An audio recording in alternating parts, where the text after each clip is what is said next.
जय महाकाल। जय महाकाली। पिताजी, यह प्रश्न एक भक्त के द्वारा YouTube के कमेंट के माध्यम से पूछा गया है, जिनका नाम सरिता सिंह है। वह लिखती हैं कि गुरुजी, क्या माता गौरी को सिंदूर लगा सकती हैं विधवा स्त्री?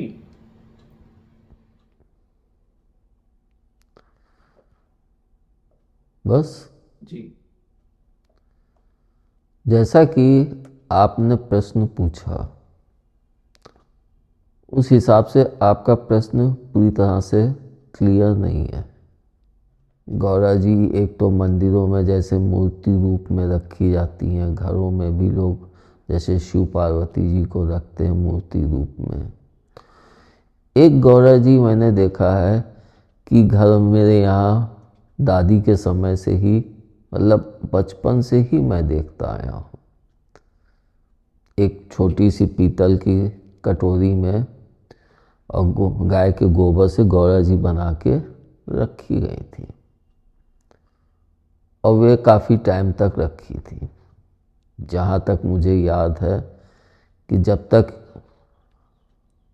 मेरी माता जी वहाँ पे थी कमला टावर में, तब तक वो गौरा जी थी। उसके पश्चात वह विधि यहाँ से समाप्त हो गई, जो धीरे धीरे सभी घरों से भी लुप्त प्राय हो रही है। तो उस पे तो देखता था कि माँ मेरी सिंदूर चढ़ा के कि गौरा जी से सिंदूर लेते हैं, लेकिन जो मैं जानता हूँ वह यह है कि सिंदूर का संबंध वैवाहिक स्त्रियों से ही जोड़ा गया है।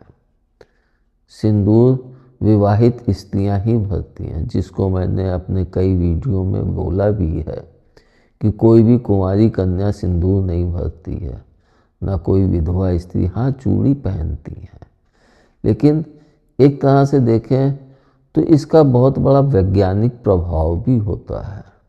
सिंदूर पारे से बनता है और सिंदूर कुछ औषधियों से भी निर्मित होता है। तो सिंदूर का महत्व तो बहुत है। लाल रंग का होता है तो उससे स्त्री में वैसे भी जैसे कि कहा गया है कि देवी के मंदिर में जो पताका फहराई जाती है वो लाल रंग की ही होती है। और सिंदूर जब इस सुहागिन स्त्री मांग में भरती हैं तो उनके सौंदर्य में भी बढ़ोतरी होती है। तो वैवाहिक स्त्रियों तक तो यह चीज़ उचित है। और मैंने इसको पहले भी मना किया है कि किसी मूर्ति में, चाहे मंदिर हो या घर में हो, किसी भी फोटो में सिंदूर, चंदन, रोली, ये सब टीका नहीं लगाना चाहिए। हम लोग मारे भाव के मारे इसको लगाते हैं, मगर इससे कोई भी महत्व नहीं है कि इससे कुछ भी प्राप्त हो रहा हो। तो हम लगा के उस मूर्ति की सुंदरता में कमी कर देते हैं। जैसा कि मैंने कहा है कि जब हमारे सामने हमारे इष्ट जो भी हैं, जिनकी भी मूर्ति हम देख रहे हैं, अगर उनकी वह सुंदरता नहीं है तो वह हमारे भाव को उतने अच्छी तरह से नहीं खींचती है। और जब सुंदर होती है तो हमारा भाव भी अच्छी तरह से जागृत होता है। आप ही सोचिए कि सिंदूर अगर हम मूर्ति पे लगाएंगे तो क्या मूर्ति की वह सुंदरता रहेगी? धीरे धीरे उस मूर्ति की सुंदरता भी क्षीण होती जाएगी। इसलिए मेरी नज़र में तो किसी भी मूर्ति पे सिंदूर लगाना उचित नहीं है। और मैंने तो यहाँ तक भी देखा है कि मंदिर में जाते थे सुबह के टाइम में, शिव मंदिर में, तो लोग आते थे तो हनुमान जी की मूर्ति लगी थी, उसमें बेसन का लड्डू थोड़ा सा घुसेड़ दिए मुंह में। माता जी की है तो उसमें घुसेड़ दिए। गणेश जी की मूर्ति है तो उसमें सूंड में घुसेड़ दिए। फिर वहाँ पे चींटे घूमते थे। आप उनके ऐसे लगा के क्या वो आपका दिया हुआ प्रसाद ग्रहण कर लिए? ये तो निरा मूर्खता ही तो है कि हम उनके मुंह में ठूस रहे हैं। कोई आपके मुंह में ठूसे तो आपको अच्छा लगेगा। और फिर सिंदूर भरने का या सिंदूर चढ़ाने का अधिकार किसी को भी नहीं है कि हम मंदिर में चढ़ाएं, मूर्तियों पे क्यों चढ़ाएं। हम अपना भाव प्रकट करें, हम अपने जप को उतना तीव्र करें, हम भागवत भजन या नाम जप करें जिससे हमें लाभ मिलेगा, ना कि हम सिंदूर चढ़ा के या फिर उनके मुंह में प्रसाद घुसेड़ के, उससे हमें कुछ भी लाभ नहीं होगा। वह सिर्फ यही दिखाता है कि हम एक तरह से अपने इष्ट के साथ ज़बरदस्ती कर रहे हैं। हम कोई भी मूर्ति लाते हैं या फ़ोटो लाते हैं तो हम उसमें देखते हैं, जैसे दुर्गा जी की फ़ोटो है तो उसमें उनके बिंदी लगी होती है, मूर्ति होती है उसमें उनके बिंदी टीका लगा हुआ होता है। तो उसके पश्चात हमें फिर लगाने की आवश्यकता क्या है।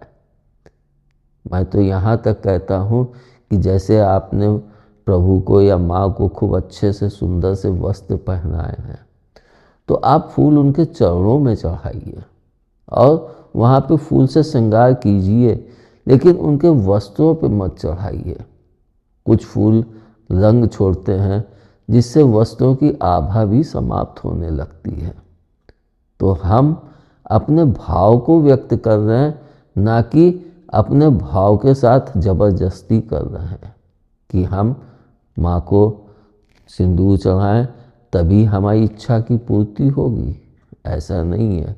अगर हम उनसे प्रेम पूर्वक प्रार्थना करेंगे और पूरे भाव मनोयोग से उन पे अपने आप को या अपने ध्यान को केंद्रित करेंगे या अपने भजन को उन पे केंद्रित करेंगे तो वह हमारी पुकार अवश्य सुनेंगी। और रही बात जो घर में गाय के गोबर से गौरा जी बनाई जाती हैं तो वह सभी के घर के अपने अपने नियम हैं। उसके विषय में मैं कोई ज़्यादा नहीं जानता, इसलिए उस विषय में मैं कुछ भी नहीं बता सकता हूँ। लेकिन मंदिरों में और फोटो में मैं इसको चढ़ाना, चाहे रोली हो, चाहे टीका हो, चाहे कुछ चावल हो, यह सब आप भाव तो प्रकट कीजिए, दीपक जलाइए, फूल चढ़ाइए चरणों में, वो उचित है। लेकिन ये सब चढ़ा के हम मूर्ति को गंदा करके कुछ भी लाभ नहीं प्राप्त होता है। इसलिए मेरी नज़र में उचित यही है कि आप बैठ के अच्छे से ध्यान करें, जो भी उनका पाठ हो करें, लेकिन यह ना सोचें कि सिंदूर चढ़ा के ही हमें वह लाभ मिलेगा। वह लाभ हमें अपना भाव अच्छे से प्रकट करने पे भी तीव्र से तीव्र गति से प्राप्त होता है। धन्यवाद। जय महाकाल। जय महाकाली।